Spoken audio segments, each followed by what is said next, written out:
Hi, B. I'm just setting up. I'm a little bit early, so we'll wait for 2 o'clock to start. I got a different camera today, so does it look better? I stole my husband's webcam.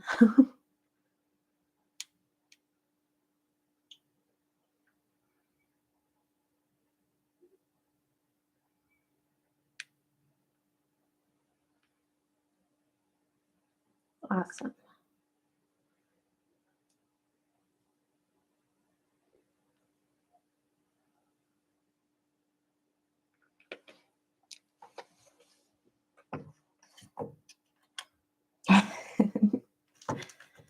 He doesn't need it anyways. He works in IT, so we have like so many of them. I just didn't realize that the one that I used yesterday wasn't a very good one. I thought it was an okay one, but he told me this one has the 1080p or whatever on it, so it should be a little bit better quality. All right, I'm just loading up my pattern real quick, or my instructions.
Okay.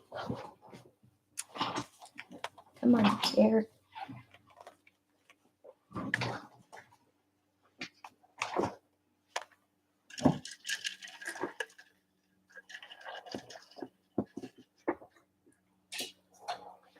Come the way. I'm trying to straighten this up a little bit without you guys seeing all of my mess over there. At least some of it.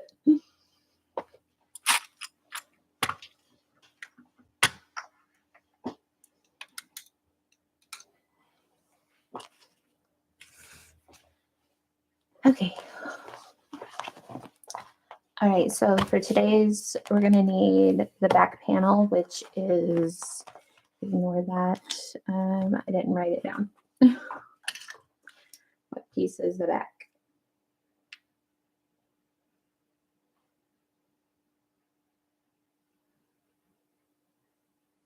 Piece B. So this is the back, and that's just like the full piece. Or if you are not doing the accent piece, you would have another one of these cut out. But we're doing the accent pieces. So this is the back piece. Put that away. This is piece. Gotta look that up too. This is piece BB. It's the exterior slip pocket. So this is going to be the trolley sleeve, and we're going to have a zipper right down here. Put that away. And then you're going to want your 3 front pieces to create the front of your, that's not how they go like this. To create the front of your bag. And we're actually going to start with that. And then you will also need your pocket piece, which is piece A1, it looks like. And that's going to be your front pocket. And then this is the lining for your slip pocket. And I think I forgot to grab my zipper tape. So hold on just 1 second. Let me grab that.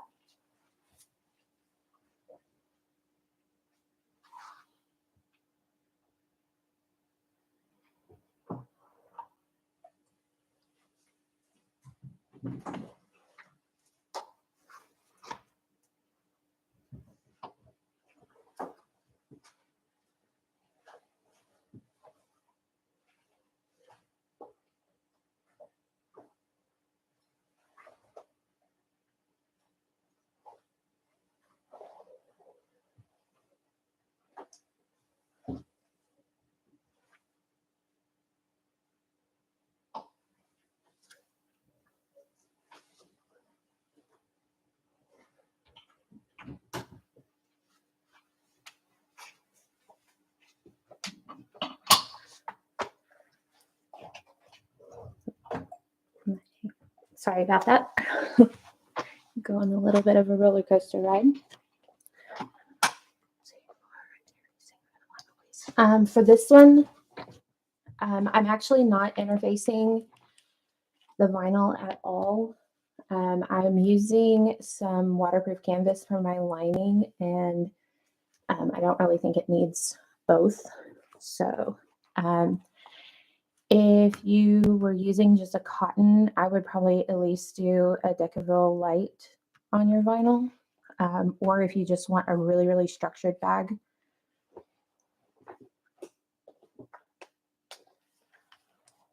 Let's see. Sorry, I was running a little bit behind today, so I didn't pick out my zipper teeth either, or my zipper pulls.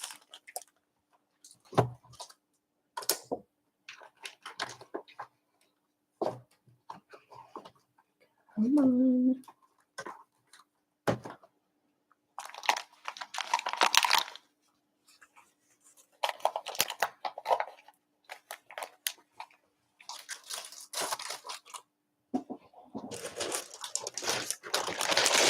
Okay.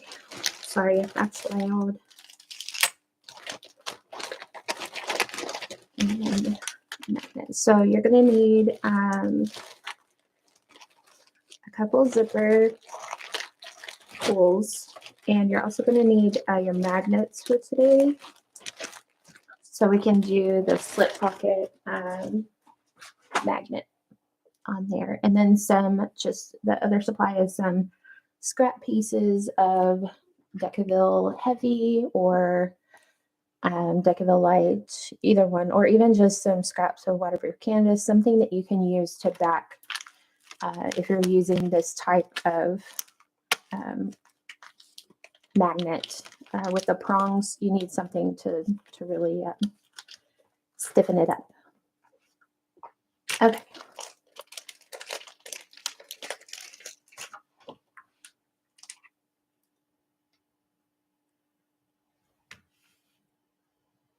Okay, you guys ready? Can go ahead and get started. Okay, so hopefully I'm not too in the way. Like I said in the beginning, I did change cameras, so this one is a little bit different. So hopefully you guys can see okay. Just let me know if not. Oops.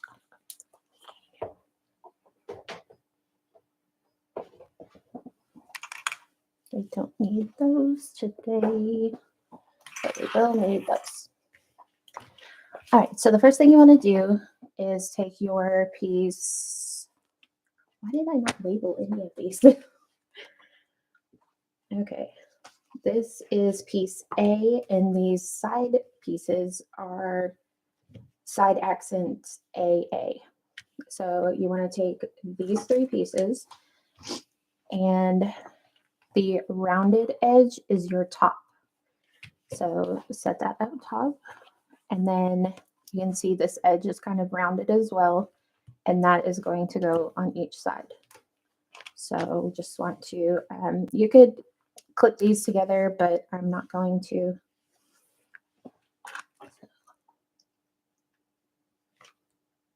All right, I'm just checking seam allowance. Okay, it's a 3/8 inch seam. And this is actually, I had my mom cut these pattern pieces out for me, and she missed a little piece right here, so hold on.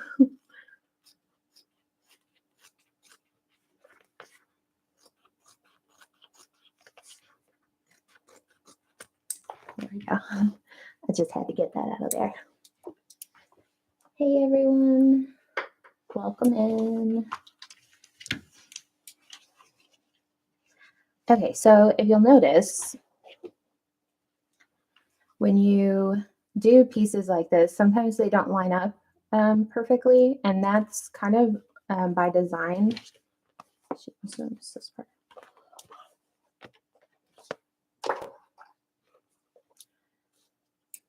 Any specific pieces?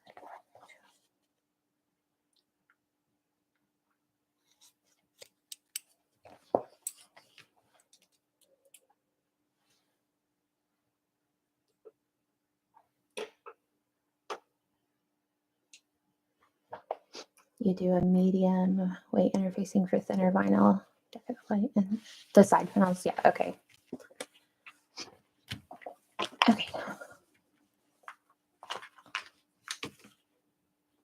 So you'll notice that it's just that hair longer.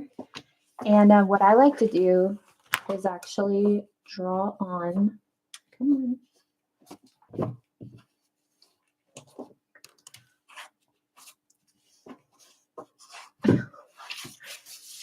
Oh, everything is being difficult today. What I like to do is draw on my 3/8.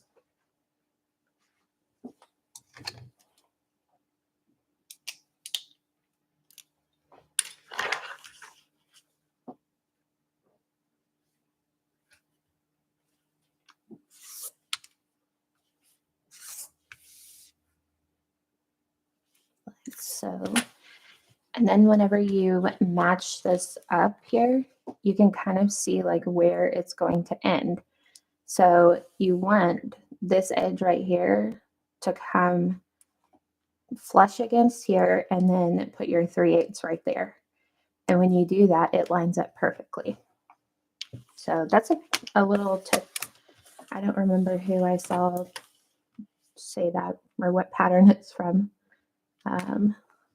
So just kind of helpful.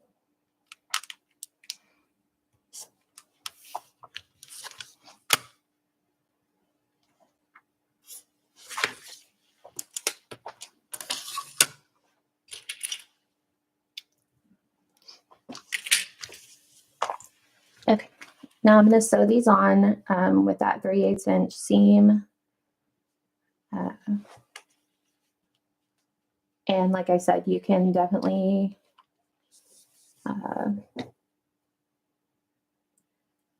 pin this together, or with your, I'm going to have to move you guys. I'm sorry, I got to get my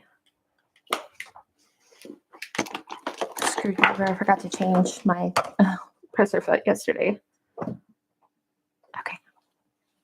All right, earthquake's over.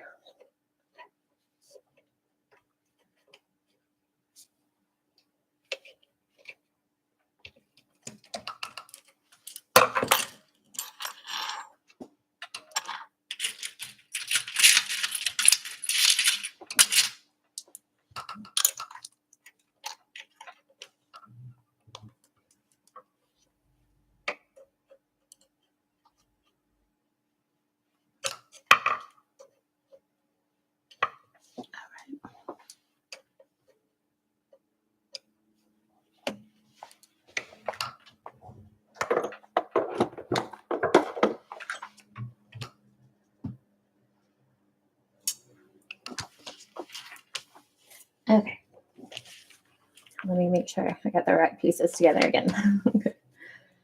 All right, so once again, just line it up along this edge and then bring the piece right to where that 3/8 inch mark ends, and then stitch it.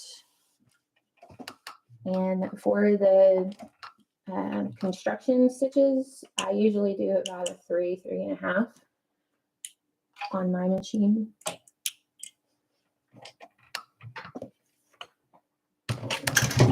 Oh,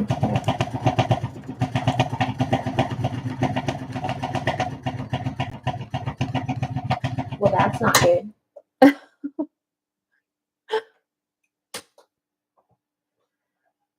You okay, little machine? It may be a short day, y'all. It's like I got something wrapped up in my bobbin.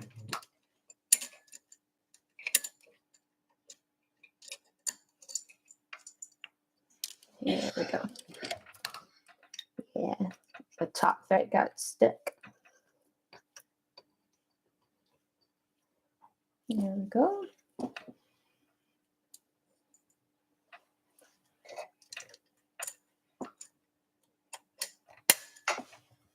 Let's try that again, shall we?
All right, and I like to sew both pieces on before I go do top stitching, just so I don't have to change my stitch length as often, because I'll forget. I presser fit one piece. It's two pieces up here. There's one like central shaft, and then there's like a little pronged one that walks along.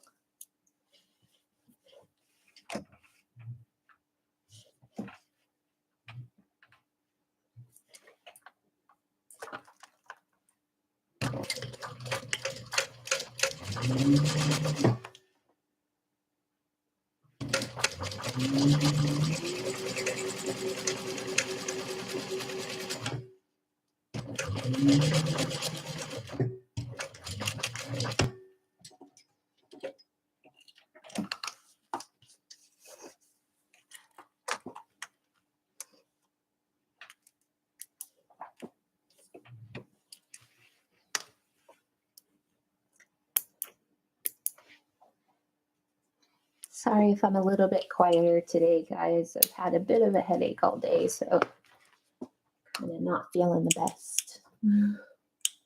All right, so I'm going to switch over to a 5.5, 6 for my stitch length, so that I can do my top stitching. Let me just make sure we're putting it on the right side. Okay, yeah, so this one, we actually want to open this up. And I have a little tool that my best friend's husband made me. And it's kind of like a bone folder in a way. So that you can kind of press it open. I like just splaying it open that way.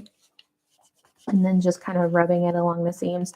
You could also, like I said, use a bone folder. You could use a brayer, a seam roller. I saw someone was coming out with rainbow seam rollers. I can't remember who. Maybe Zarel.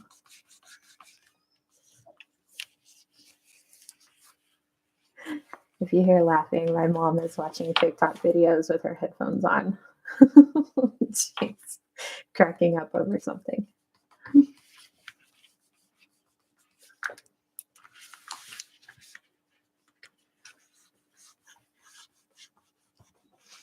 All right, so, I mean, you could even just do this with your finger.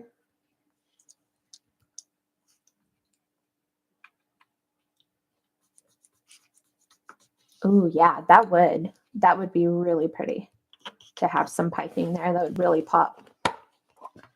Man, now I kind of want to do that. Too late. Next one. Okay.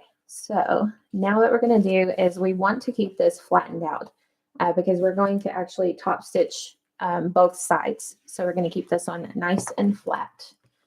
So what I like to do is usually just kind of flatten that top piece here and then put that against my table because the rest of it will end up, you know, going back together. And I'll just make sure I feel for it along the way. So I'm just going to do an 1/8 inch on each side of that line with I'm at 5.5 stitch length.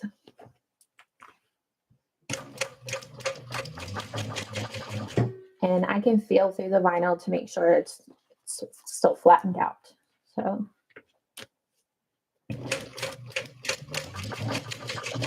if you're using a fabric that can be ironed, you could totally just iron this part.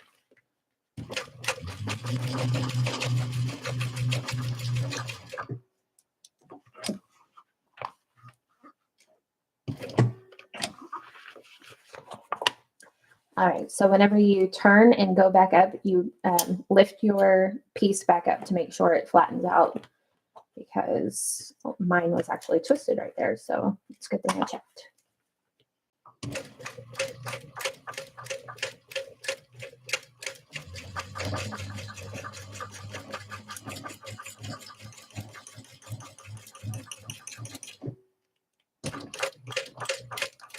I just noticed my tension is a little too tight, but not too bad. Does the seam allowance change? If you're doing the piping there, no, because you would attach the piping. What I would do is attach the piping to this main section here, just like we did yesterday with the side panels. Just attach it and have it like flap towards this way. Attach it there and then put the side panel right on top. Okay. And see, that's nice and flat. And then you would finish it the exact same way that we're doing here. Or if you don't want to, I think I would still, I don't know if you would. Yeah, I think I would still top stitch if you could get around it. I don't know, that might be a kind of play by ear.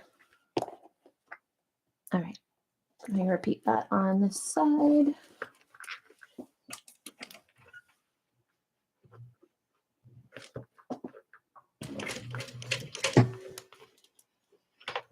I just like to get it started, leave my needle down, and then flatten everything out.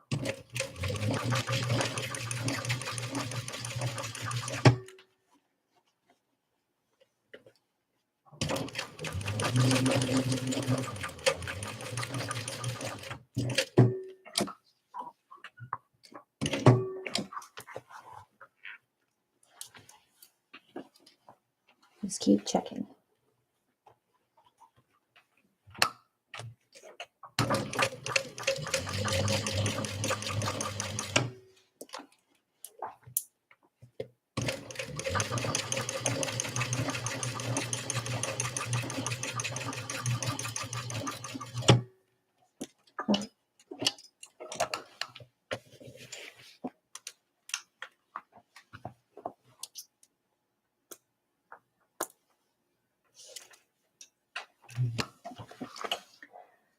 Okay, so now is where you'll want to add your nameplate, or whatever you have that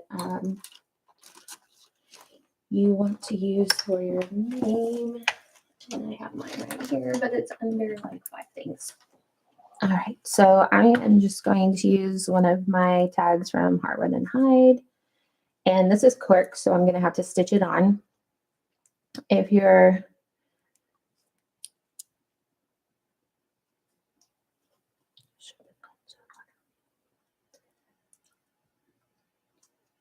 oh yeah, you would have to have a little bit bigger of a piping strip, wouldn't you? Because we cut it at like an inch before. Okay.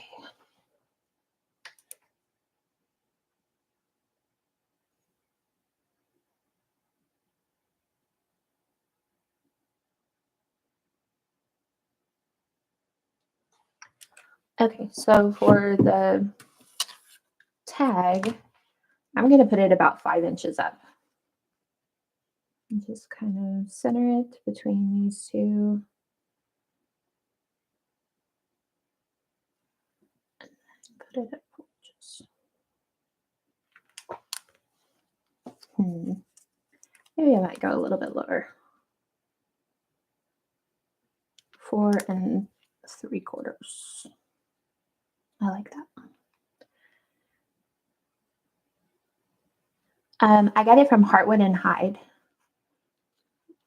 It's just my logo. It's laser engraved on cork.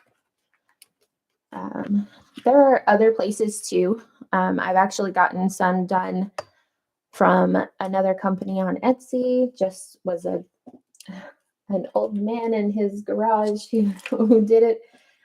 But because I was on the wait list for like, I think 3 months for Heartwood and Hide to get a custom tag. But they're so pretty. And this one is their, I think it's Cosmic cork. I don't know if you can see the rainbow colors in there. So pretty. All right, so let me just stitch this on, and I just use my same top stitching stitch length, and I put a little bit of double-sided tape on there to hold it in place while I'm sewing. And if you have like a handmade, I move my light in a little bit so I can see. If you have a metal tag, a handmade metal tag, or if you've gotten your logo printed on a metal, you would just do that exactly like you do the magnets that we'll do here in a minute.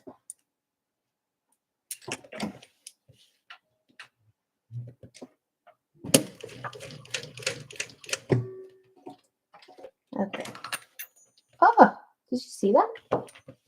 My foot just came off. What is with my machine today? It's like it's telling me not to sew.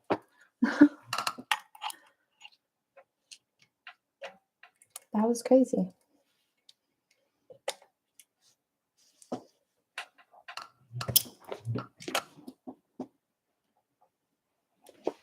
All right. Hold on. You're going for a ride again. I'll just leave it out this time.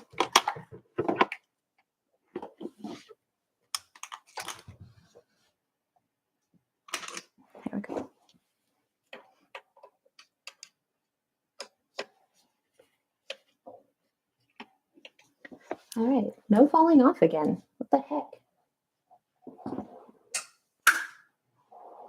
Some days you have good days, some days you have bad days. Today is a not going so well day, but that's okay. We'll get there.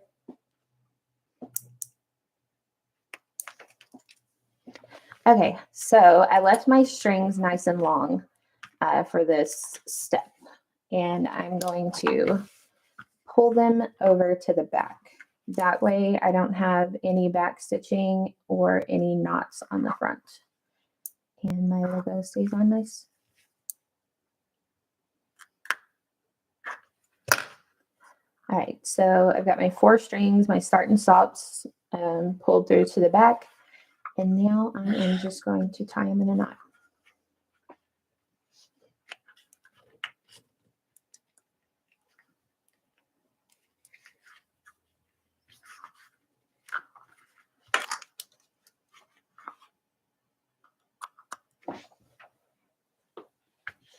And I will go ahead and melt those ends.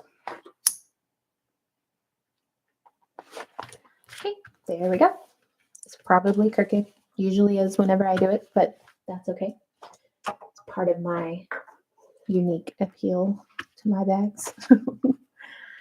All right, so now it is time for the zipper. Just measuring or seeing how far down we need to go.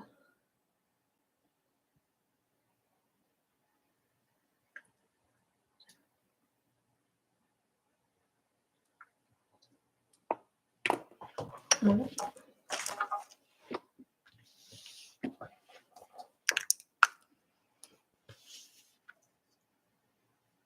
Awesome. They're so pretty. I don't know how she does it, but it's so cool. I feel like I'm gonna need like a laser engraver or something one of these days. That'll probably be my next big project.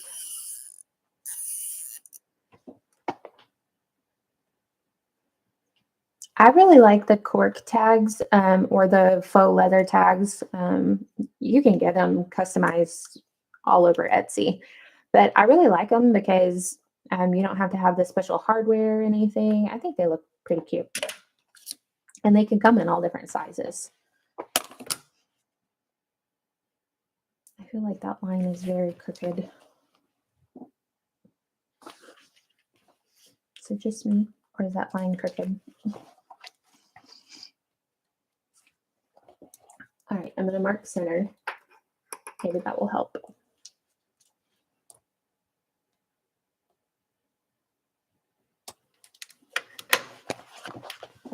Try again.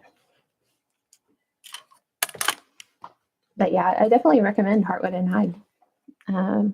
It is a bit of a wait to get the consultation with her for your design, but it's definitely worth it.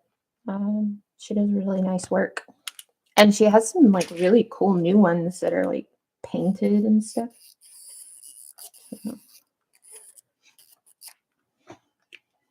And she also has like let me see if I have one here, like the collab that she did with Lauren.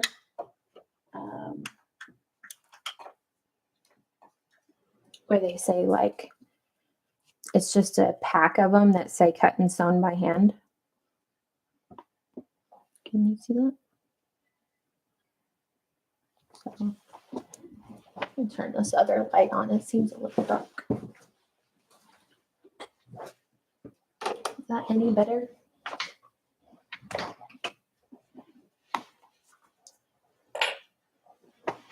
All right, so what I did here was just did a 2-inch line 2 inches down from the top.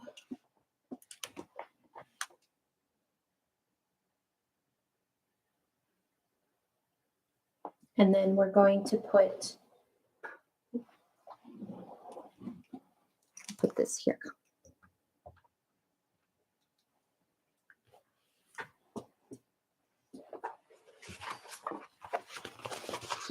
Our pocket piece here. And I didn't cut out that, but it's okay. So we're only going to sew across these long edges. You don't need to sew across the short ones. You'll actually get a nicer finish, in my opinion, if you skip over that. I just think it's so much better.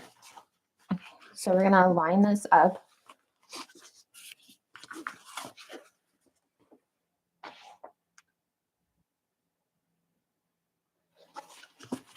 So this is actually in your measurement or in your pattern pieces. You can get that measurement for your box from your pattern piece is what I'm trying to say. I'm sorry. I'm not really making a whole lot of sense today.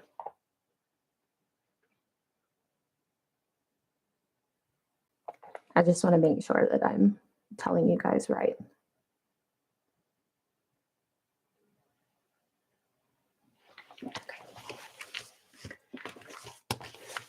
And so I have the front of my bag face up, and I have my zipper pocket. The right side of it is face down, so it's right sides together. And I'm just going to line the top edge of this zipper pocket up with that 2-inch mark that I made right here. And then I will just slide this over under. And place my needle and rearrange. I like to just kind of punch my needle through so that I have this side, it can't unlock itself. And then I can spin it around with my presser foot up to match this end of the line. Make sure you change your stitch length back to your construction stitch length, which mine is being a bit head. All right. Make sure you're lined up and do back stitch here.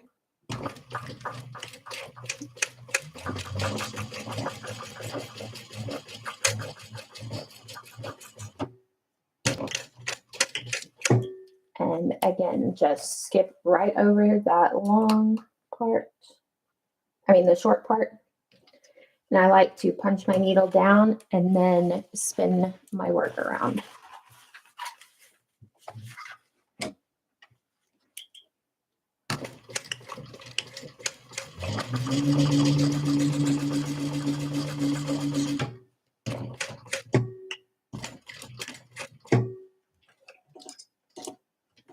And one thing I forgot to mention before you get to this part, but you can do it after as well, is to measure this panel up against your back panel piece just to make sure that it's the correct size. And if it is a little bit bigger, just trim it down some. If your seam allowance is in a perfect 3/8, it might be just a little bit off. Mine was whenever I did my first one. It's just a little bit off because I didn't actually measure out my lines like I did this time. So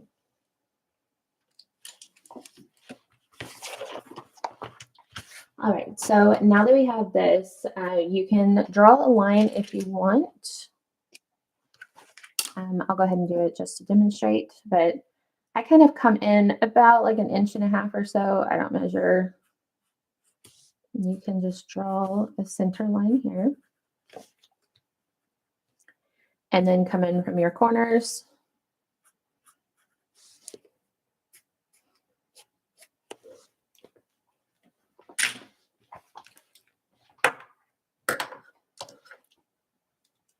And oops.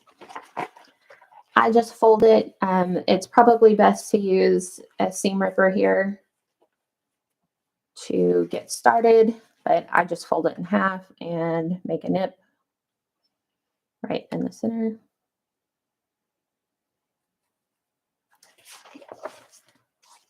Don't go too far so you won't go too wonky.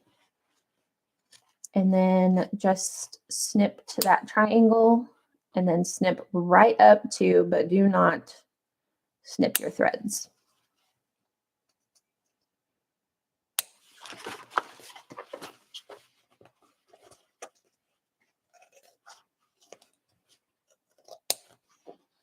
Right up to, but do not snip.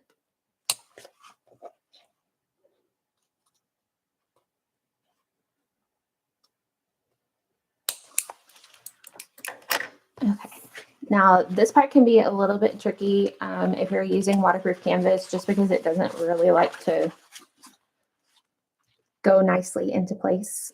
So what we're going to do is stuff this piece through that pocket hole that we just created, and just kind of push it through.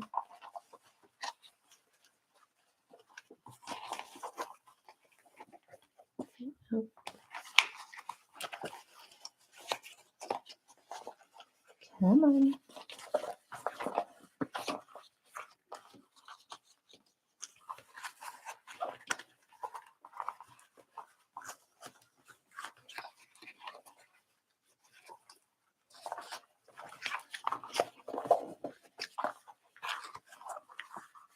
Okay.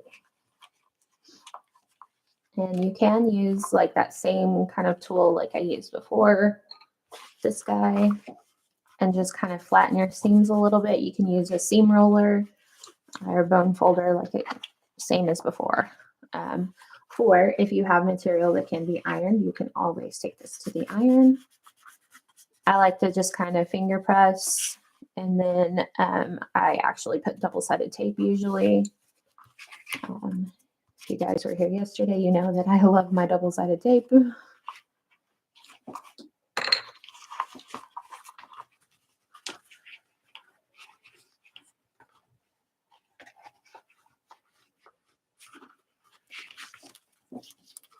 And just kind of roll it between your fingers to kind of get that seam to pop out.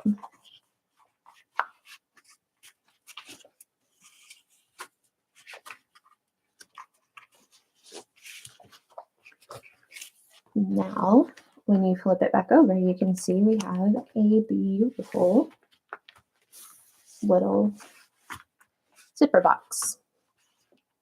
Okay.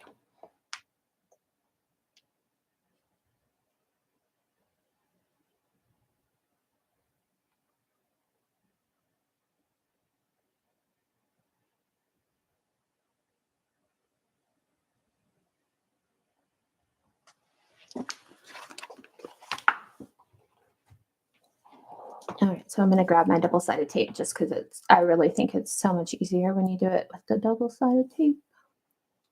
I think it gives you a cleaner look in the end.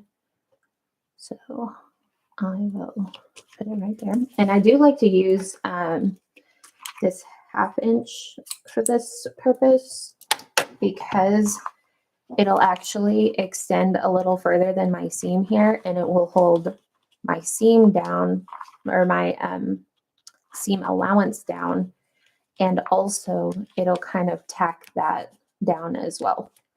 So I like using the thicker, the wider tape if you have it for that purpose.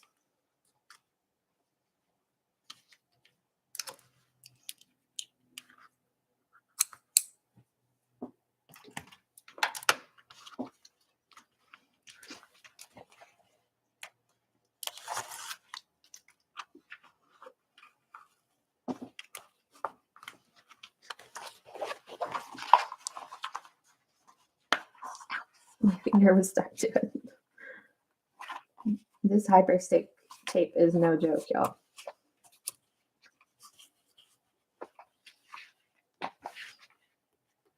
It's definitely some sticky stuff.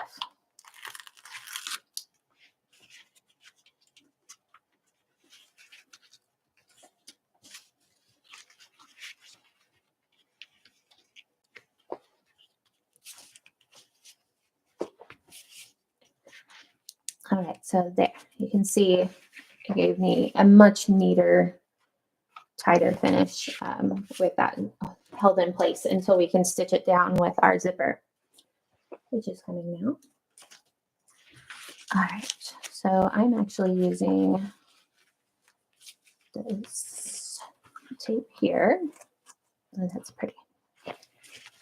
Okay, so in your pattern, you'll get the measurements of how long your zipper tape needs to be. But I always like to just kind of hold it up and go about 1 inch or so on either side. The only one that I will measure according to the pattern is the final zipper piece that goes on the zipper placket, because I made mine way too short doing it and not really thinking about it last time. And I kind of messed it up because it makes it not as functionable if you can't open it all the way up with that zipper placket there. But luckily it was for me, so I don't care.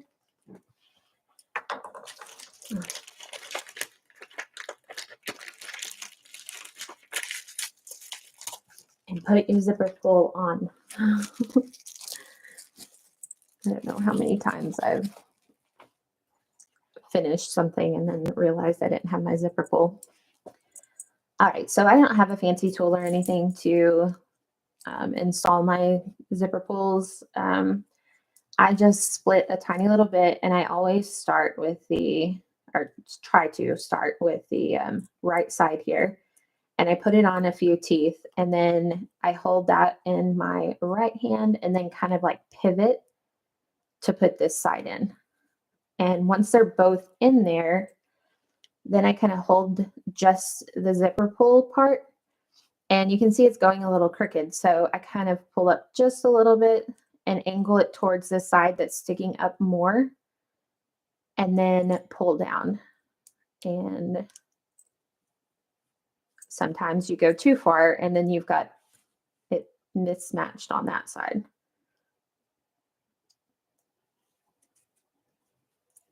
But if you keep working at it, you get it perfectly lined up, just like that.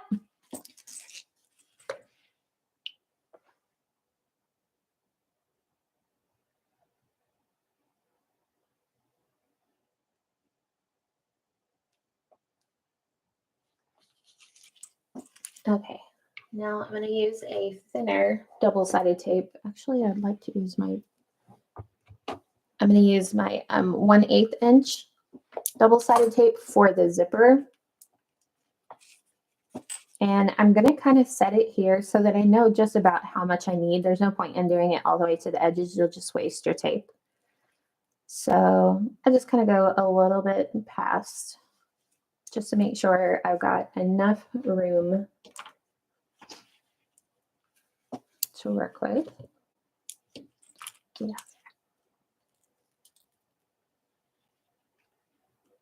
And my tape is a little bit wavy. You can iron that to get rid of some of the waves if you want. I'm not too worried about it, but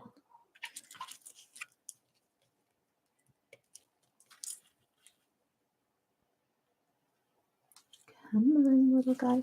Here we go. And I just stick my zipper pull, set it right in that hole, and then just kind of set it down and flip it around. That way I have it sort of lined up, and then I can come and adjust as needed. And because I'm doing it on camera, I completely messed that up.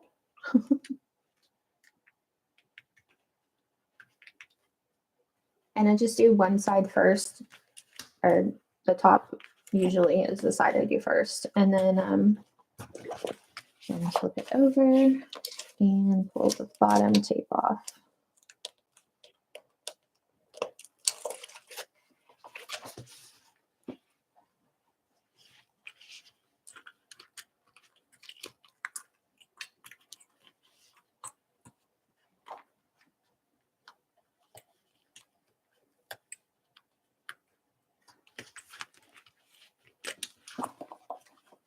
All right, and just kind of pick it up and look just to make sure that you've got it, you like the way it's positioned.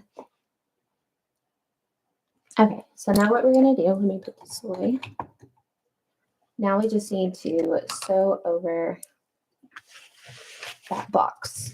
And this is going to tack your zipper in place.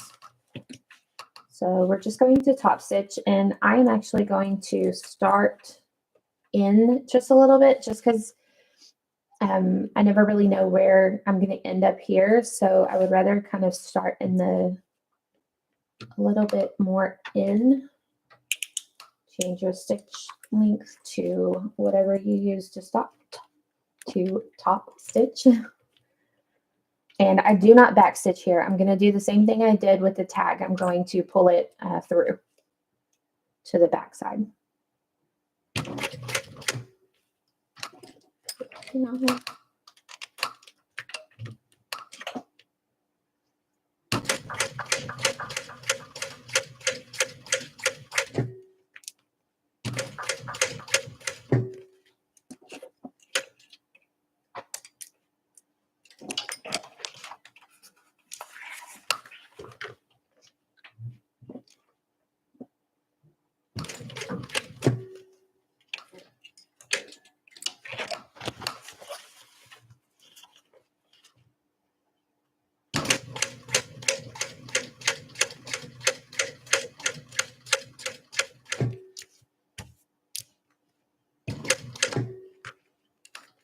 Needle down, move your zipper, pull out of the way.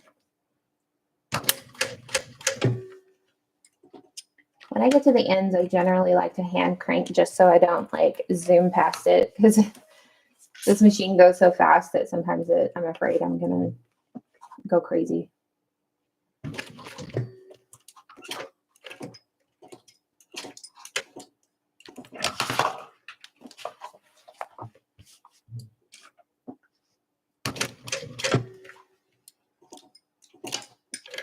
And back to the finish, or the beginning. So, like I said, don't back stitch. We're going to pull them through to the back and tie them off. That's just so we don't have like a back stitch on the front. If that doesn't bother you, if you don't care about the back stitching in the front, then by all means, you can definitely leave that. Kind of ran over that one a little bit, so it might not want to come out. And I just take my snips and pull it through if it's being stubborn. But if you do have one that maybe you ran over or it got knotted up, it's probably not coming out anyways. I think so too. It definitely gives it a clean look. But yeah, if you're pulling from the back and it just won't come through, it's probably so knotted anyways that it's not going to come out. And you're probably just going to break your thread trying to pull it. So better to just cut it and burn your edges.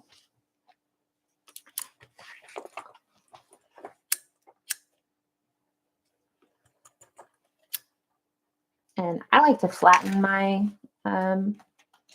little thread tails. I feel like they are kind of sharp if you don't, but if you have tender fingers, make sure you use you light it and then use like the bottom of your lighter to do it. I burn myself so much with cooking that I don't think I have any feeling left in my fingers sometimes. Okay, so this pocket does not need to be kept open for turning, so we're just going to sew up the side, across the top, and down the bottom. And leave your tails of your zipper tape in this seam because it'll give it an extra bit of strength there.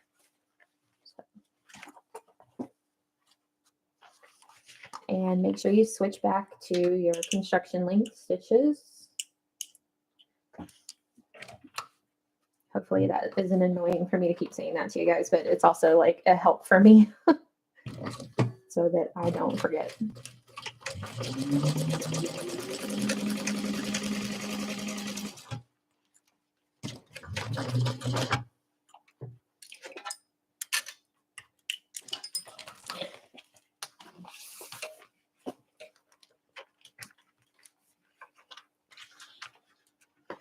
The only downside to doing what I did before with the tape is that now I kind of have to pull it off in order to do my top stitching or my finishing of this pocket. But definitely worth it. It's really stuck on there. There we go.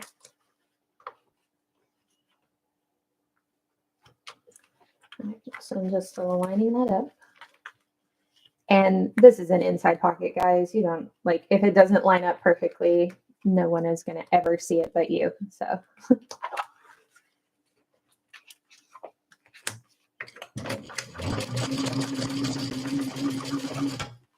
you can see my, well, maybe you can't see, but my top edges don't line up very well.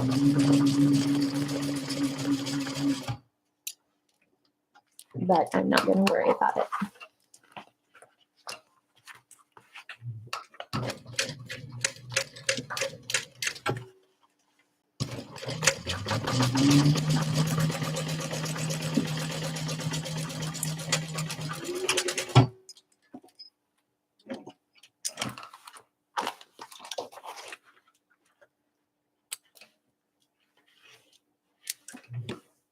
Okay.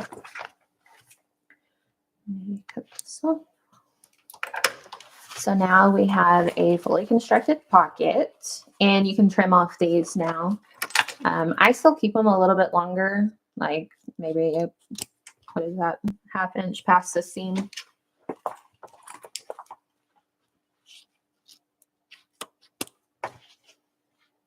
But make sure that you use a lighter or some kind of like fray block on these to make sure that they don't fray.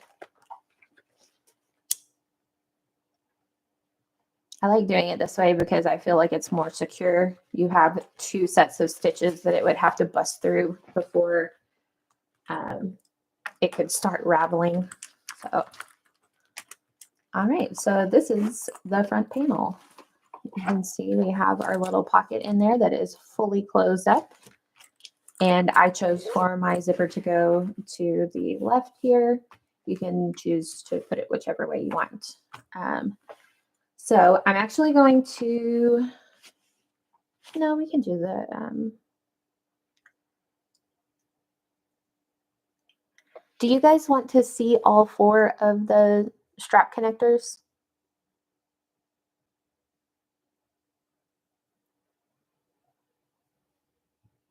I gotta go get my pattern piece. If you guys do want to see all 4 of them, just put that in the chat, and then I will do all 4 of them. I'm just asking if you want to see them.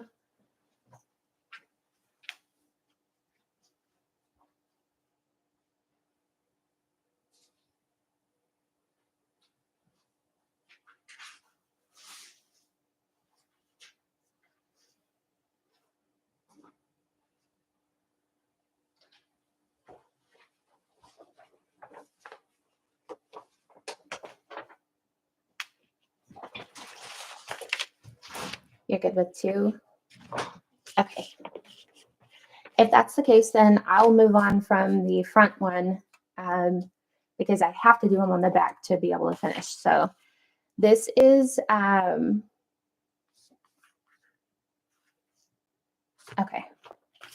Okay, yeah, because I'll put the video up too. All right, so the front is finished except for the strap connectors that will go right here. Okay, so just make sure you remember to do that step. You just mark your spots here and then put your connectors on, and that will be your absolute final step for the piece A. Set that down. Okay. So now we have our back panel.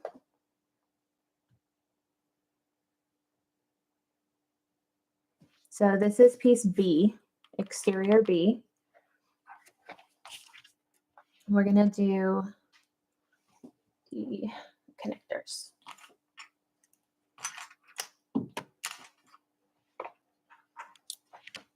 Let me get a drink real quick.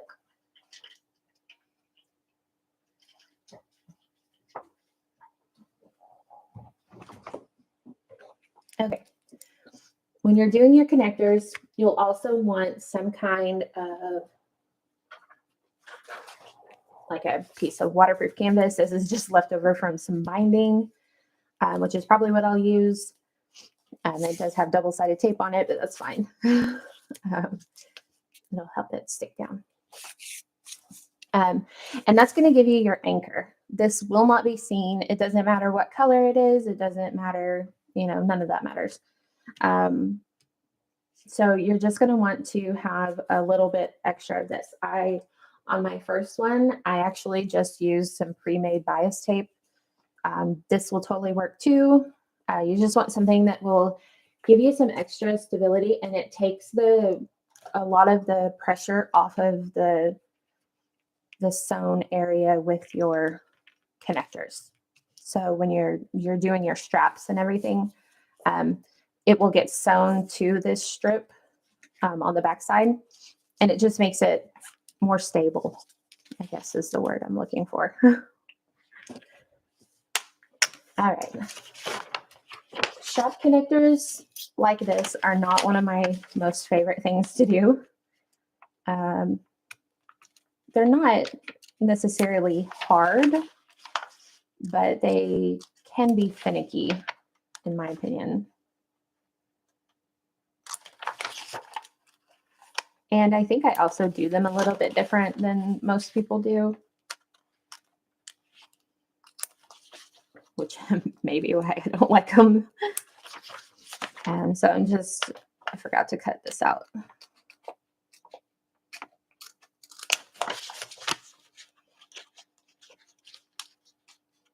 Yeah, I do too. I think it looks really nice.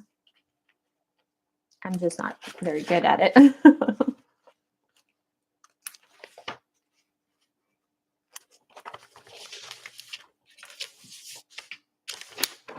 All right, I'm gonna flip it over, and I'm also gonna flip my pattern piece over. I don't think it matters because I think they're exactly the same, but it's a habit. All right, and I'm just going to line it up.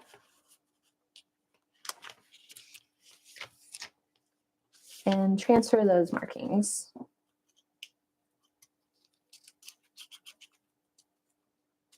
You could also do this on the front if you have a vinyl marker, the little silver pen or whatever. You can see, here are my markings.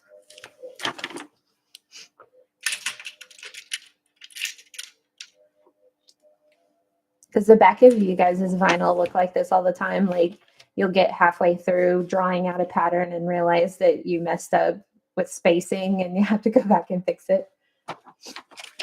Hopefully I'm not the only one who has to do that. Okay, so once you get that, you can use a seam ripper, which I probably should use.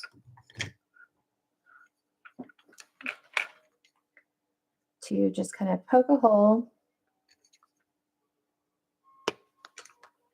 and just tear just a little bit on each one of these. I don't like using the seam ripper to cut all of it because I'm always afraid that I'm going to slip and rip all the way through it.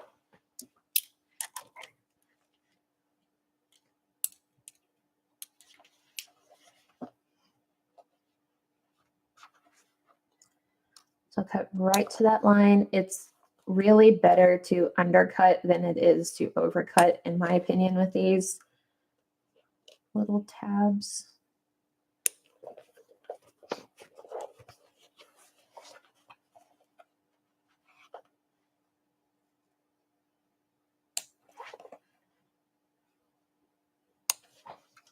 This light is really in the way. Can you see better now? Why didn't you guys tell me that was like in the way?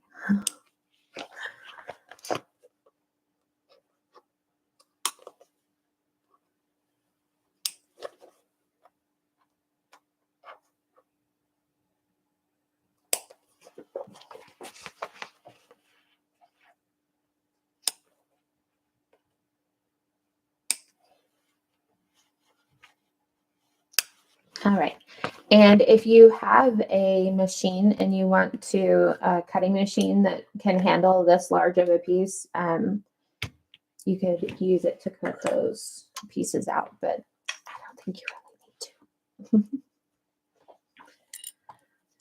Okay, so we actually don't even need that right now. We could have left it off yesterday, but all right, let me just look at the instructions just to make sure I'm doing it right. I want to do it how it says to do it in the instructions, not how I usually do it, which is winging my way through it.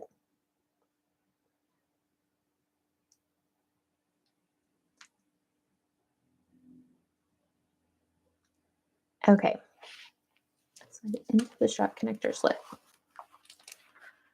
Okay, so you're going to take your strap connector we made yesterday, and you're going to slide it in there, and you want your seam here facing up. So you can see it just like that.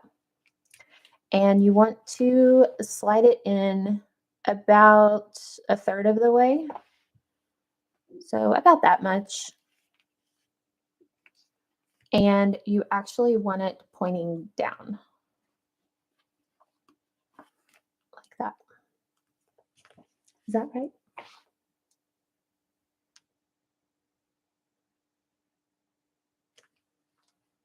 No, sorry. This way. Okay, and you're going to turn it over to the back side.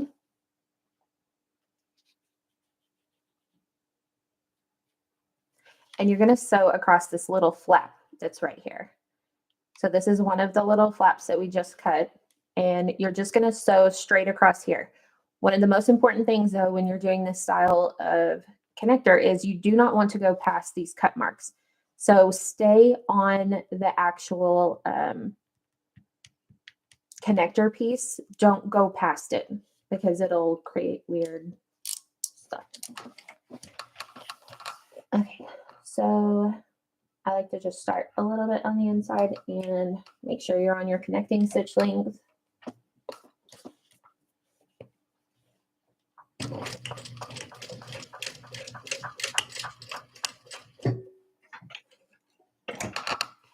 Okay, and I totally don't know where I was going with that. So I'm going to come down a little bit more and redo that because I totally missed my flap.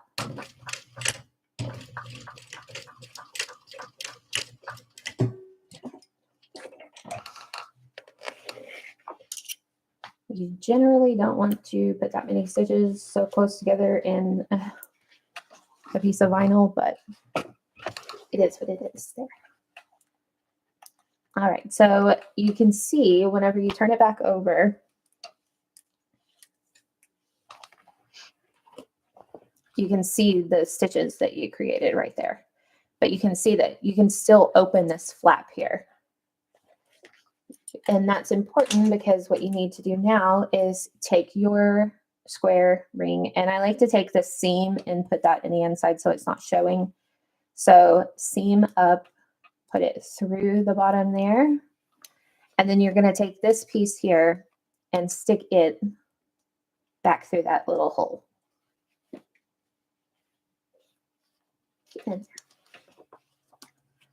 I put a little too much in the first time, so it's kind of being a little difficult.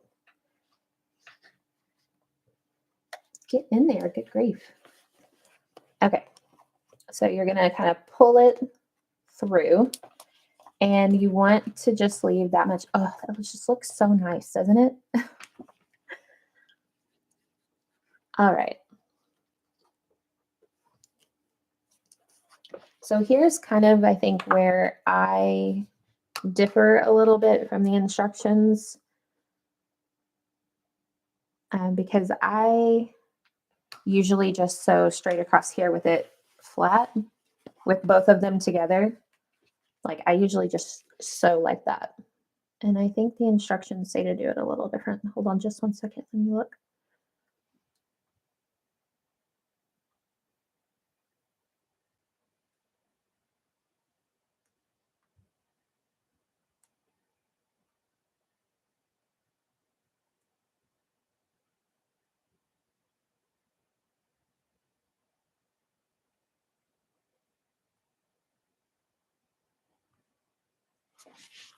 Okay.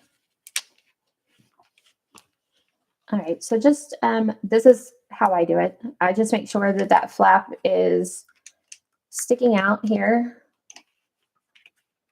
and that I like the amount of connector that's hanging out. And then I sew straight across here. If your machine can't handle that amount of bulk, just fold this one kind of down out of the way. I just feel like it's a little bit more cumbersome to do it this way and like get it in the, just say it's in the way for me. So whatever way is easiest for you. I've seen a ton of different tutorials on how to do these. Everybody has their own method. So it's pretty much just whatever works for you.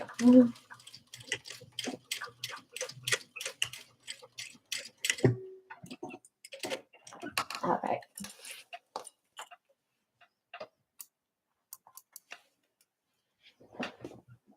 Yeah, both ways work.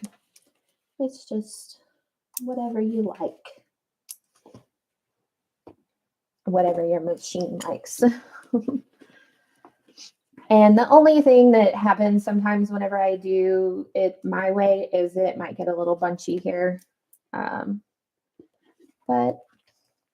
I think it looks nice though. So there you have your hidden connector.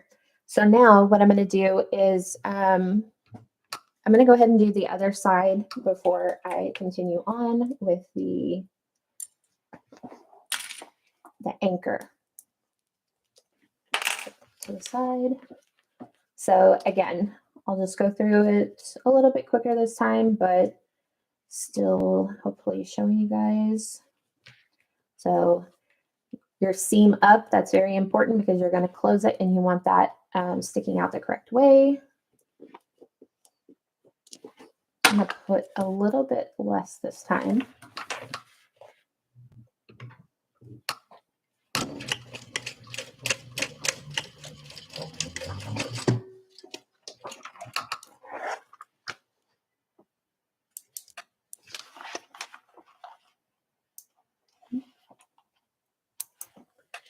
My thread got a little tangly there, but that's okay.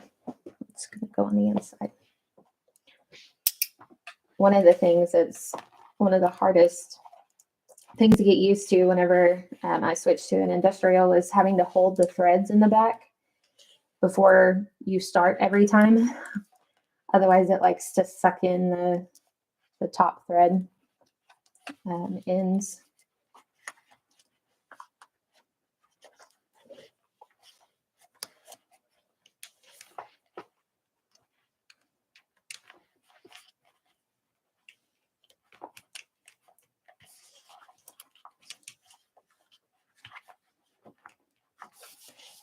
All right, tuck that in. Now I'm going to sew across the top of this one again.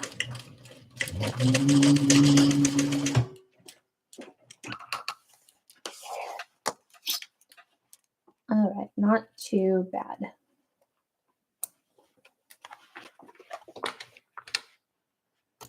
And what's great about having the excess tabs here, you can punch your rivet through there and have a nice strong attachment there so that it doesn't, you don't have any fear of it coming loose.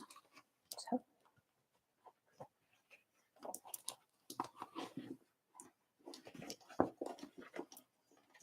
Okay.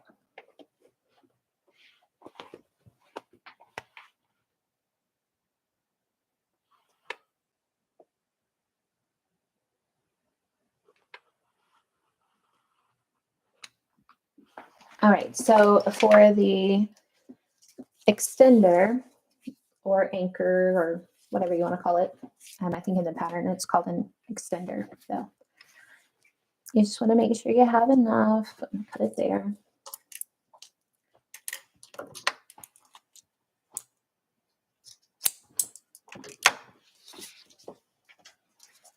So what I'm going to do, you don't have to have double-sided tape on here, but this is just an extra piece of binding that I had, so it already has it on there. So what you're going to do is kind of flatten this out and then put it right over the top of this one and make sure it extends past this curve right here. And then just kind of, actually the double-sided tape is actually pretty handy there.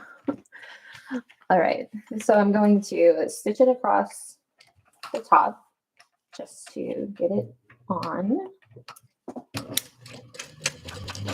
I'm just basting. You don't need to do anything more than basting at this point.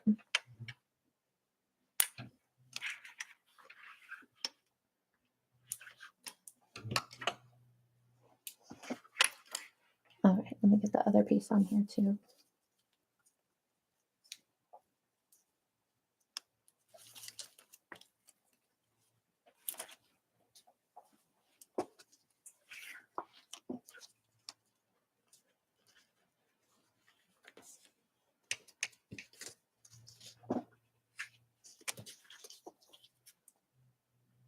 And if you're worried about having such a small amount of tab there to work with, you could always just increase the length of your strap connectors a little bit, because you can always cut it down later. But if that like worries you, if you're stressed out about it being such a small amount there, you can always just go over it later or make it longer and then trim it down.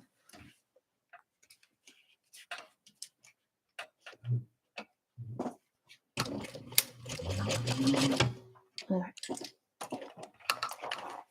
So we're gonna baste that on there.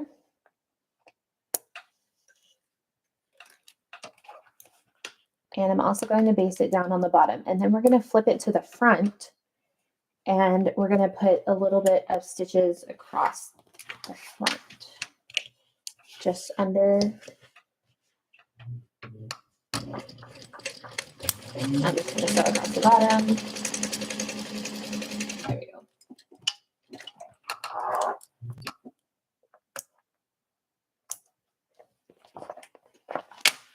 I really like having anchors in there like this. I think it's super helpful and it really relieves some stress on that joint.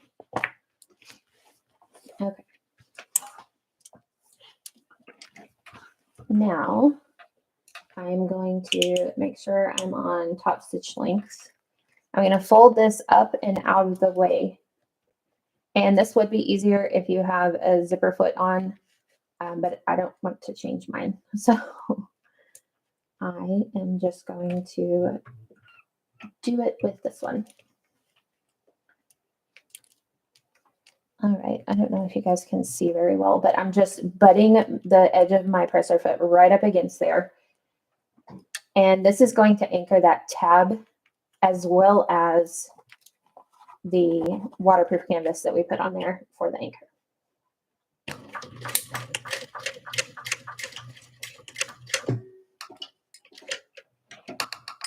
Hopefully it went down far enough.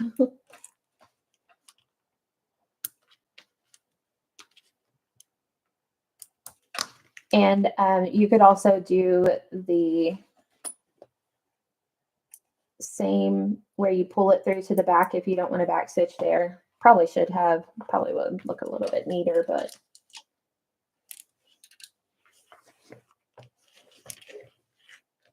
all right, so flatten it out as best you can.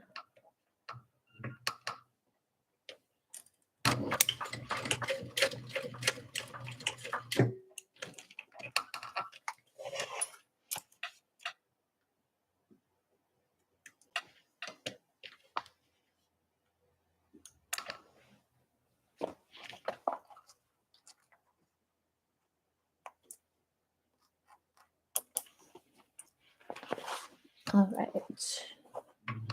I say that a lot, sorry. See you tomorrow, Linda.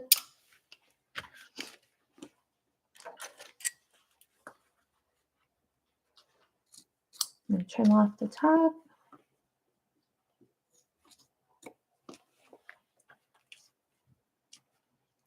can also do this, do that line of stitching across the top. It's not my favorite to do it across the top, so I usually don't. But definitely you could do the right across the top here. What I will probably do is just do a rivet up here. I like doing one line of stitching and one rivet, but you can do both if you would like. So I'm going to go ahead and put the rivet in. I just like to mark kind of where I want my rivet to go.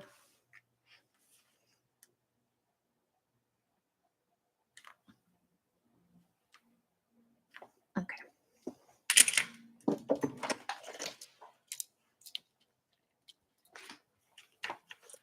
And you want to punch through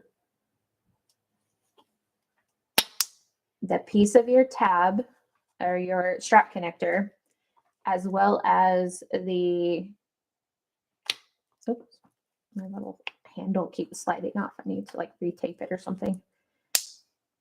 As well as the waterproof canvas on the back.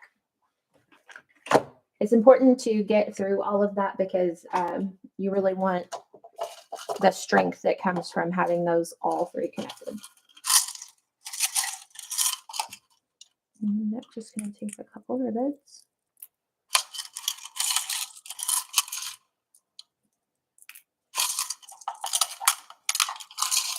I do believe the instructions say top and bottom. Correct me if I'm wrong.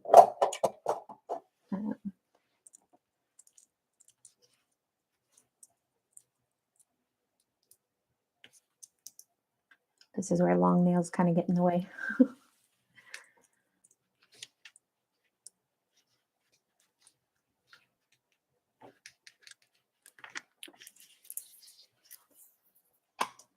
I have to say, these actually came out pretty good today.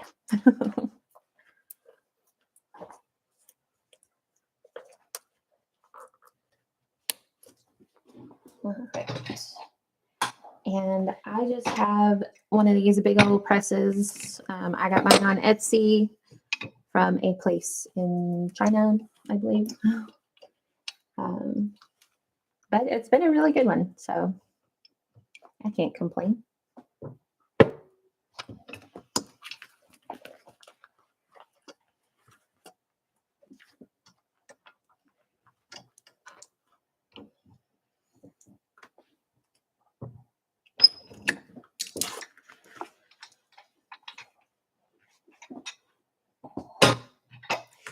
I'm just going to get a drink of water real quick.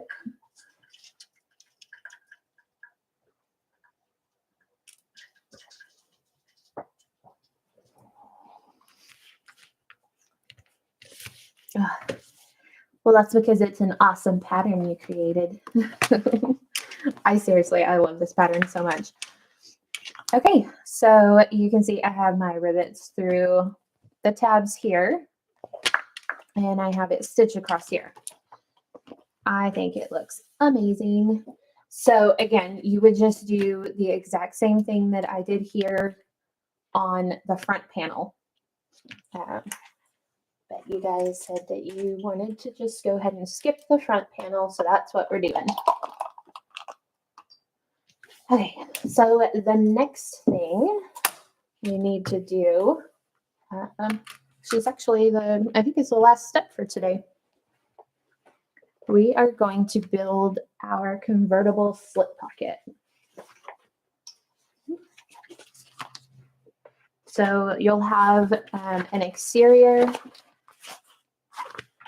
which is piece BB, I believe, and this is piece BB1 with your interior fabric.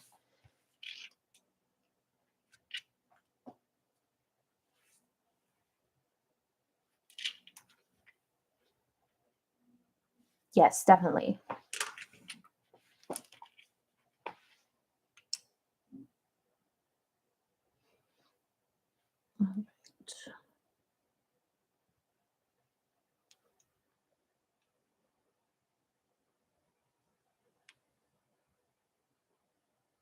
Okay, so the first step for your pocket. Let's see.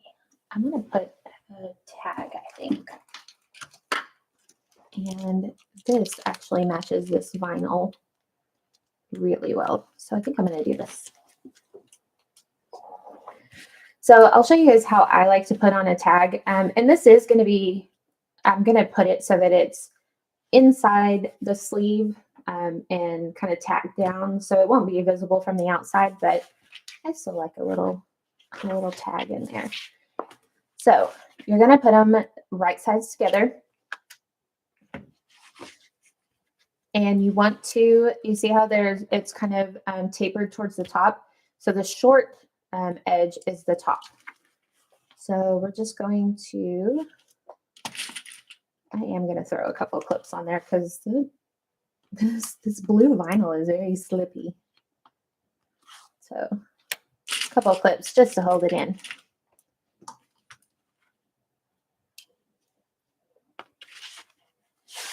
Just so we get started anyways. Make sure you turn your stitch length back down. Streams out of the way.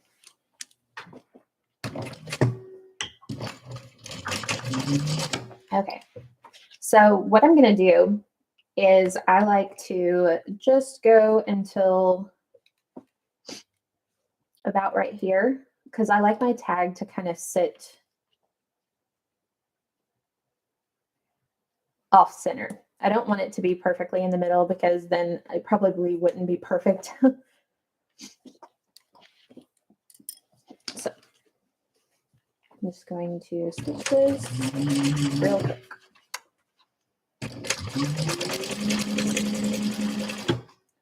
And then about here, I will stop and I'll put this, just tuck it in right here.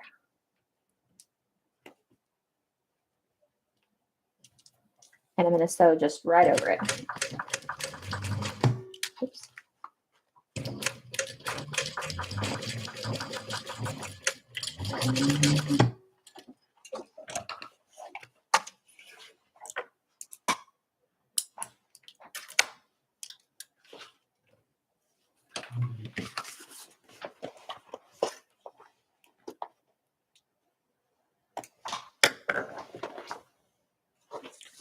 So now, whenever I flip this around and press it down, that little tag will just sit right there. And I'm going to top stitch over it so that it will stay flat and not stick out. It's my favorite way of doing a little woven label inside of a bag. And I will just put a clip there to hold it down. Usually I do that with it facing the correct way, but I got a top stitch on this side, so. All right. Switch back to top stitch length.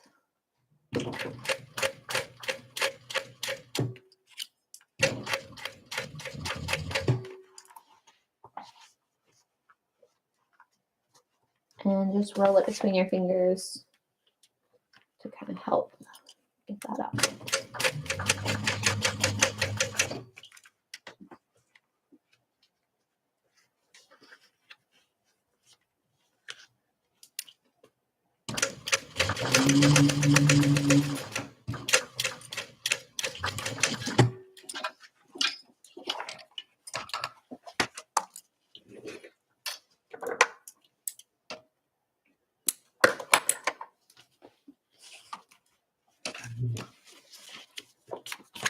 There you go. You can see just fits in there perfectly. I do have a little bit of excess on this piece. I'm going to trim that off real quick. Most of the time, whenever I'm cutting my fabric, I just kind of rough cut and then trim back down if I need.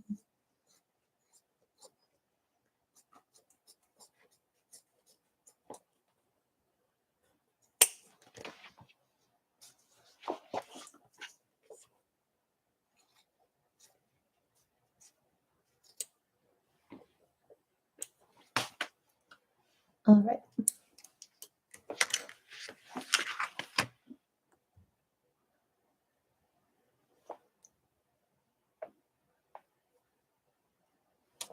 Okay, so this is where we're going to do our,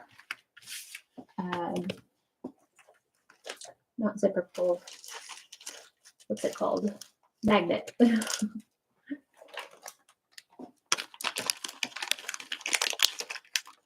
So what you need a nail.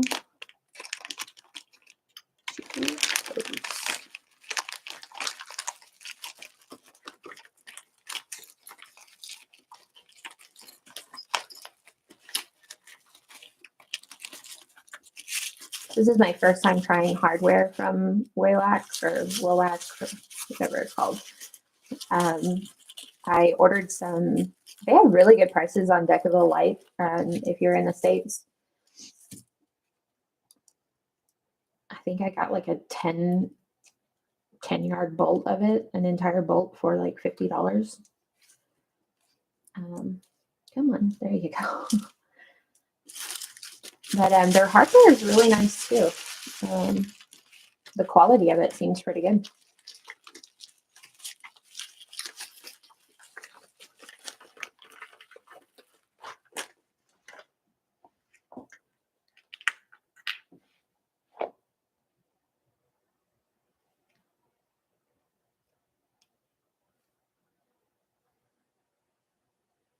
All right, so we're gonna do find center first. And I'm not going to mark center. I'm just going to kind of pinch it. And yeah, it's really, I mean, that's a pretty good deal. So I just pinched it and I can see the line here. So that's my center. And I'm just going to mark 3/4 of an inch down from the top, right at my center line.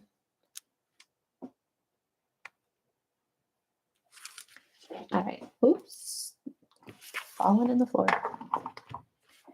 And you want to do this on your lining piece.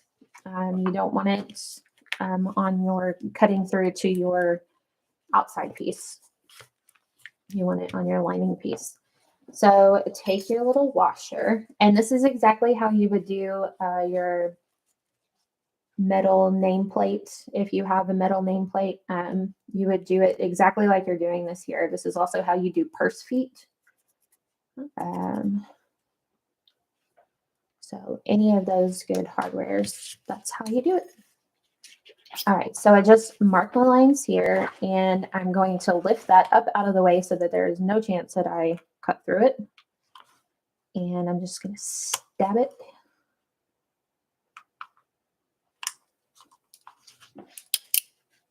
And I'm going to fit the male side, and the male side is the one that has the protrusion. No, that's not coming out right. It has a little button on it.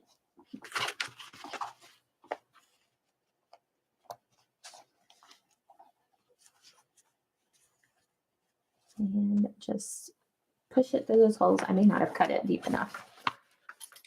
Let's see.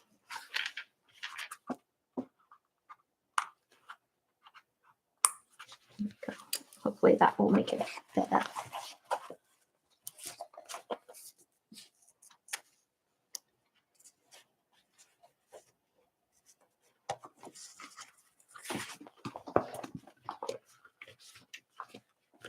Okay, so now you want to take, let me just grab a scrap here.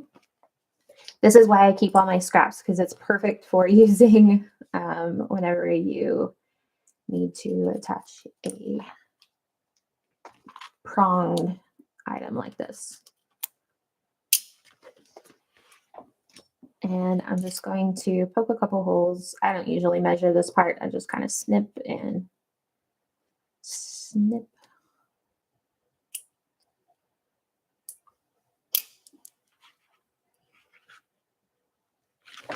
And then you just, it's just to give it some extra strength. So put that down first, and then put your washer over. And this part is totally up to you. People say that flattening them out sideways is the best way to do it. Some people say that folding them inwards is the best. I like folding them inwards. I feel like it's more secure. It does create a thicker bump there, but I feel like it's more secure. So that's what I do. And you want to make sure that you take some kind of tape. I got some duct tape, but it's upstairs and I forgot to bring it down. So we're using painter's tape. You can also, like in my video that I did for this bag with just the music over it, I just used another piece of Decaville Light, another scrap piece, and just ironed it right on top. But you want to make sure you do put some kind of tape. This is just painter's tape, but something to create a barrier so that those prongs don't end up rubbing through the top of your main panel there, because they can get kind of sharp. So it's just a safety measure. I just kind of like to rub it out there. And there's our magnet.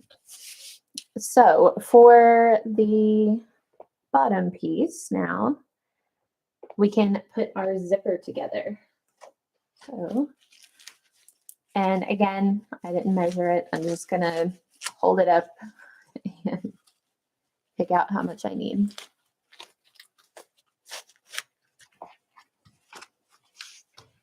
And I will go about an inch, just the same, an inch on each side over.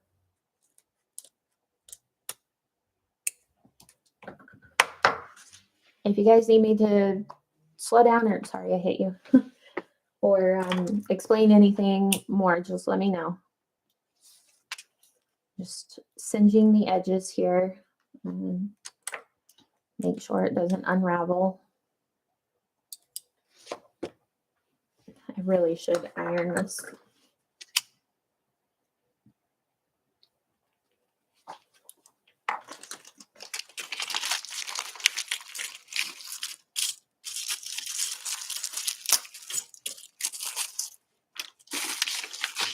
I like these, what do they call them? Donut pulls. I really like these though, because if you put two of them together, like on a backpack or something, like the fold-in zip, you can use it as like a security type zipper, because you could put a tassel or something through it with a lobster claw through both of these holes and kind of give you a little bit of security, like if you're going to go into a crowded park or something. I used that on my bag that I took to Disney a couple of weeks ago. And it definitely made me feel a little more secure about having a backpack on. Okay.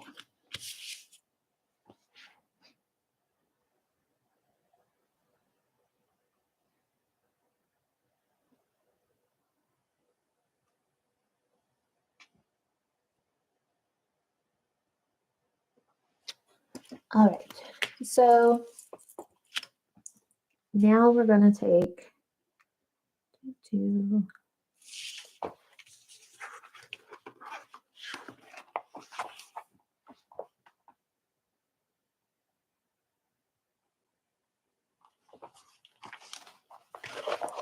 I'll fold it over a little bit. That's okay though. Yeah, it's really handy because, I mean, when you're in a busy place like that, you're always worried about someone like pickpocketing you or something. I actually had two bags. I had like a little sling that I kept my money and things in that was right in front of me. But like I still had stuff in my backpack that I didn't want people stealing.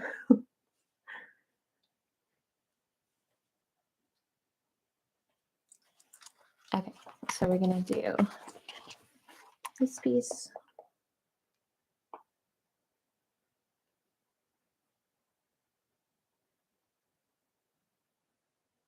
Oh, nope, I did that wrong. Okay, so you want your exterior piece to be facing down. Oh, what did I do? There it is. Exterior piece facing down with your zipper facing up.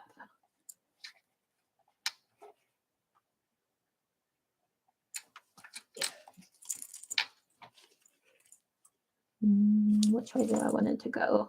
I have to think for a second.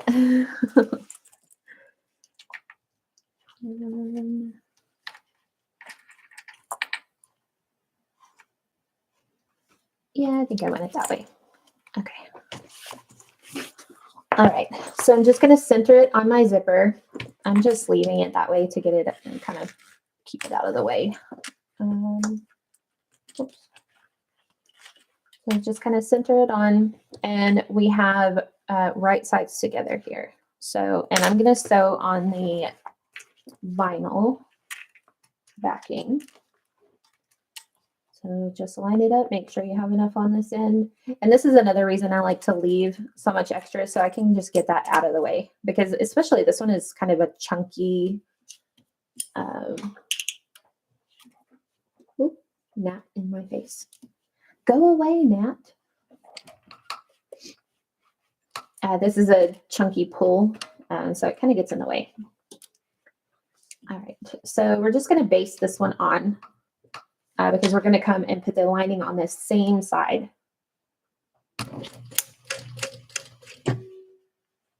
And make sure you're not pulling either your fabric or your zipper whenever you're doing this. You want everything to be kind of loose and just lined up, but don't pull any or you're going to have a funky wave, which still happens to me. I think no matter how long you do zippers, you're still going to get a wavy zipper every now and then.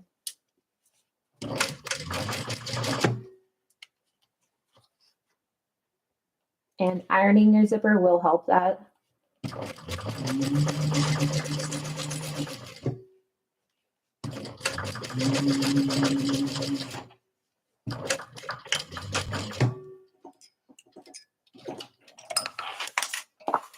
They also make pulls that don't have like a dangly part on them, that you can put your own kind of charms or like tassels or something like that and clip it on there, and you can change them out. Those are pretty cool too. Oops. Okay, there we go. Now, if you set it like this, you're going to pull this piece over the top, and you're going to stitch that down on top. And we're going to have a tube that we're going to have to pull out or turn right side out. So once again, we have the top stitch area here. We're going to fold it over your exterior and then line it up here. And we're stitching on the same one. We're not attaching it to the other side of the zipper. It's still the same side of the zipper.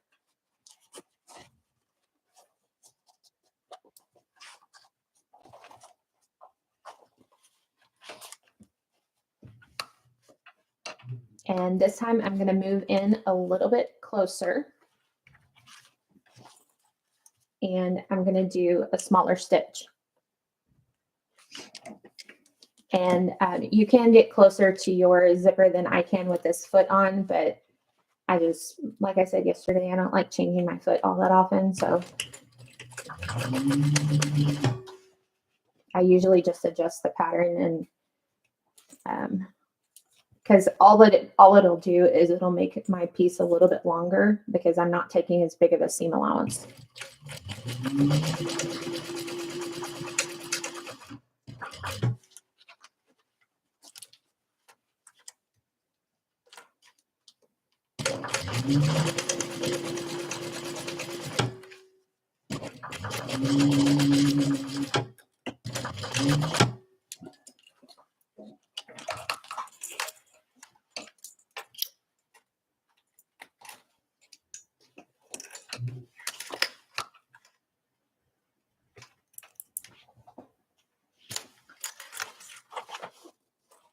All right, so now we're just gonna reach through. I put my hand inside the tube and I grab onto the ends and then just kind of roll it off my hand. And that usually is the easiest way of doing this part.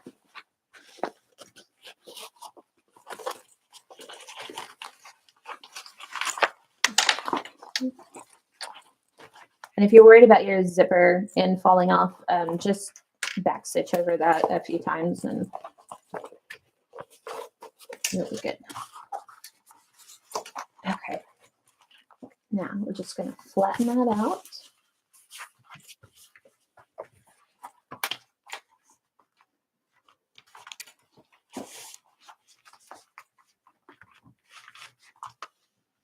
Oh, so pretty.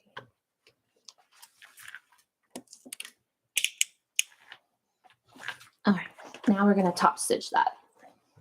So switch your top stitch length or your stitch length back to top stitch.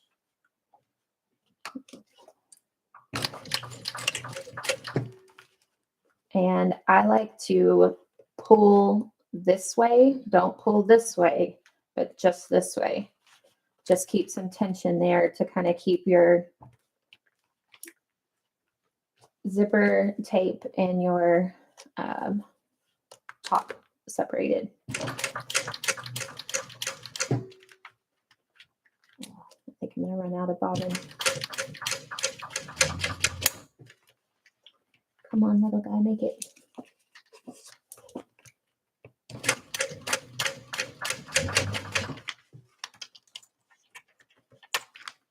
And again, if you're using a fabric that can be ironed, it would be very helpful to iron this part out so that you get a nice crisp line.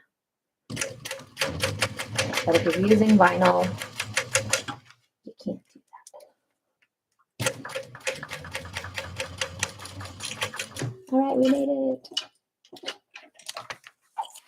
Okay, hopefully my tension was okay. That's another thing I was a little worried about, because it's getting a little thicker. But we did okay.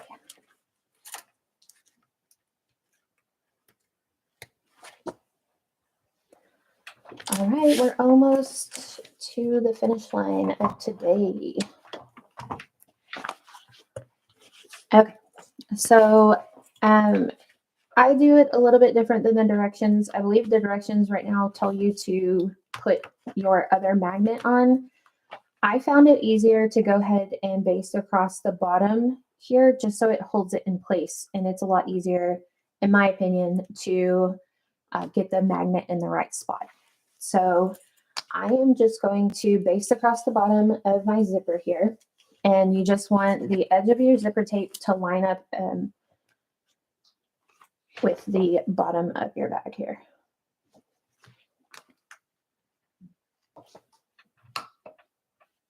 And you're just basting it a 1/8 inch.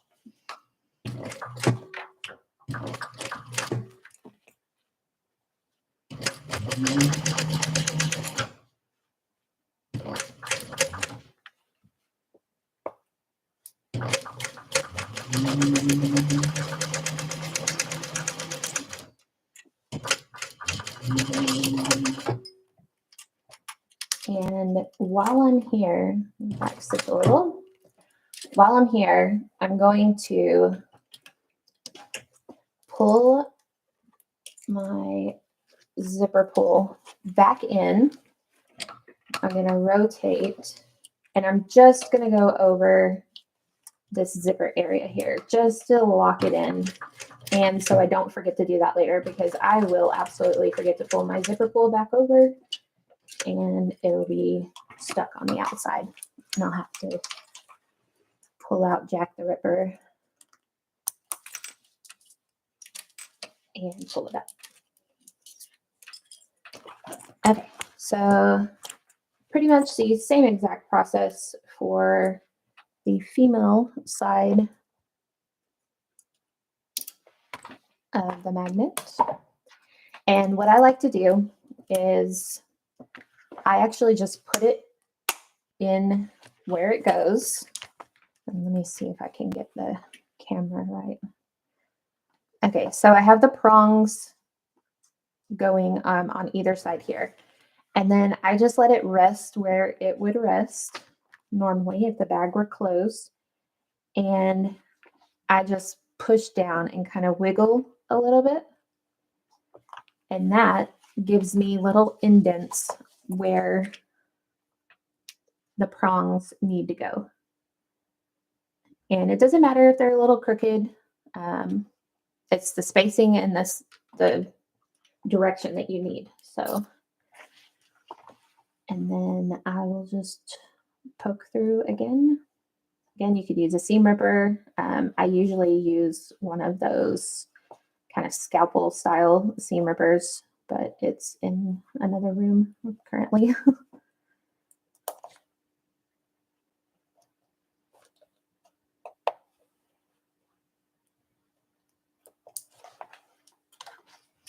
And since it's really hard to pull that magnet back off once it's on there without it having any force behind it, I just leave it on and poke it through the holes just like that.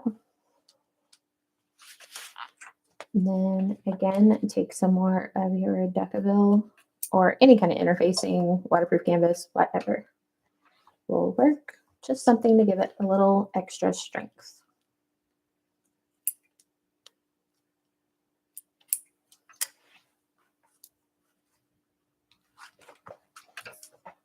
There.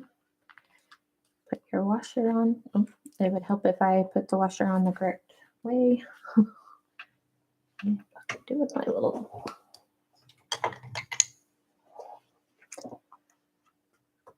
Again, fold them whichever way you like, whichever theory you subscribe to.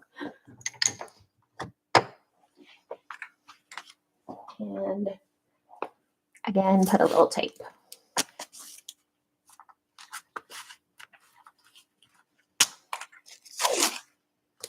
I really think that duct tape will work better here, and I wish I had brought it down, but I just got some today. But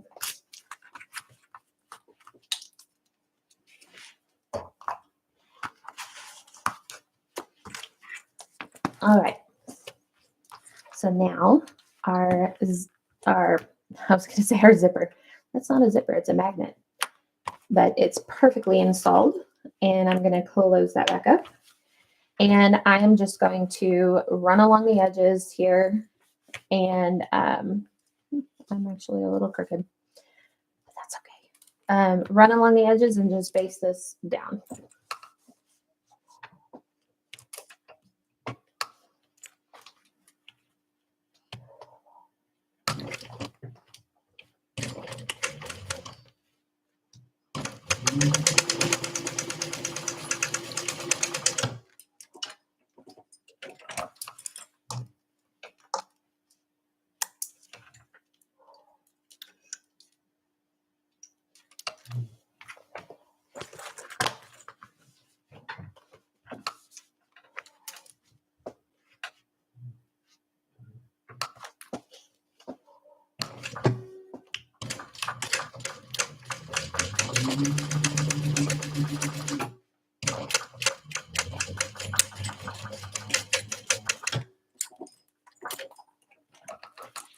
Okay.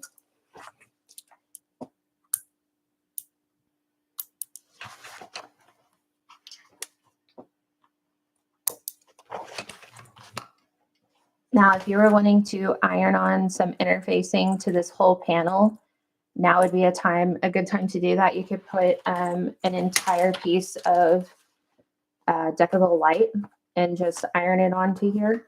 Or you could have done that in the first place before you did all the attachments. The same goes for this piece here. You could have, before you put the zipper in, you could have interfaced this with some Decaville Light. The directions will have you put in some stabilizer in the end if you would like to do that way. That also works really well. Let me just check. I believe that was the final step for this piece. It is. So that's it for today. I will finish this before tomorrow, so that we have both our, I'll turn this off too, just because it's bugging me. Make sure that you use a lighter on those ends.